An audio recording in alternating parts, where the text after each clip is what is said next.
Shalom, Devosi Hakim-Hakim 19. Mungkin kita sering membayangkan diri kita sebagai superhero. Namun saat ada kesempatan, jarang ada yang berani mengambil resiko berkorban demi menyelamatkan orang lain.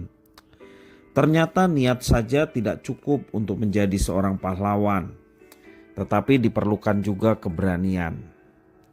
Kelihatannya orang Lewi dalam nas firman Tuhan hari ini begitu mengasihi gundiknya. Ketika gundiknya berbuat serong, ia mau mengorbankan waktu dan tenaganya untuk membujuk dan membawanya pulang.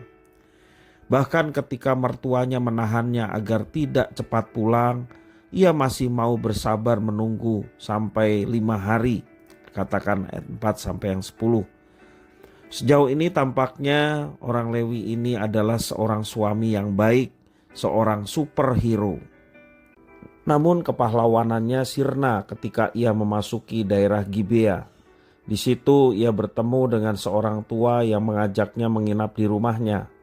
Sialnya pada malam hari penduduk di sana datang untuk memperkosa dia. Untuk menghadapi penduduk Dursila itu, orang Lewi itu melupakan sisi kepahlawanannya. Ia menyerahkan gundiknya agar diperkosa oleh massa sampai mati. Keesokan harinya orang Lewi itu pun memotong bagian tubuh gundiknya menjadi 12 bagian dan mengirim potongan tubuh itu pada semua suku Israel. Seperti Rasul Paulus mengatakan bahwa kehidupan manusia begitu bobrok tanpa Allah. Dalam Roma pasal 3 ayat 10 sampai 11 demikian firman Tuhan. Seperti tertulis, tidak ada orang yang benar, seorang pun tidak. Tidak ada seorang pun yang berakal budi. Tidak ada seorang pun yang mencari Allah. Apa yang dialami oleh bangsa Israel pada zaman kitab Hakim-Hakim pun demikian. Pada zaman itu setiap orang berbuat apa yang benar menurut pandangannya sendiri.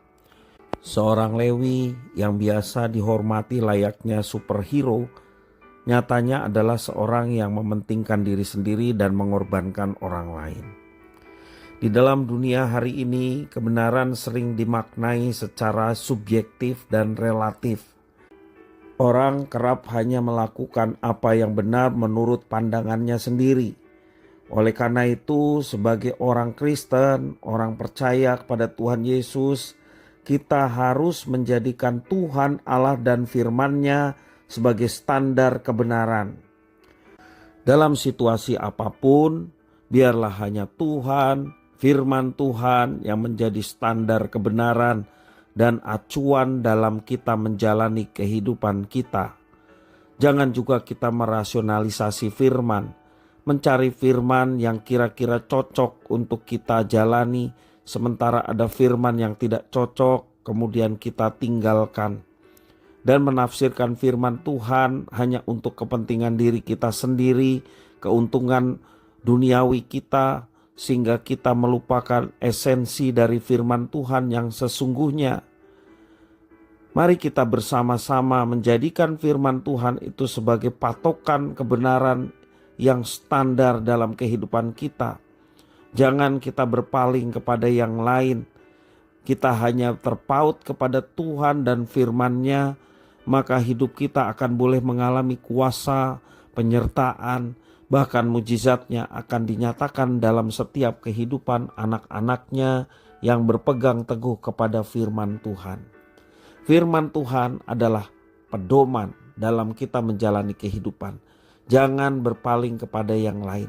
Apapun yang kita kerjakan, apapun yang kita lakukan, apakah itu seturut dengan kehendak-Nya yang tentunya tertulis dalam firman-Nya, itulah yang menjadi ukuran dan patokan kita. Firman Tuhan tetap relevan di segala zaman, baik dari zaman dahulu, dari umat Allah yang lama maupun juga umat Allah yang baru. Setiap prinsip kebenaran dapat diterapkan di setiap zaman. Dan tentunya Tuhan yang sama yang disembah, Dia juga Tuhan yang sama yang berkuasa dan mengasihi. Maka kasih dan kuasanya akan kita alami bagi setiap orang-orang yang dengan tekun dan setia melaksanakan firman Tuhan dan menjadikan firman itu patokan dalam kehidupannya. Tuhan Yesus memberkati.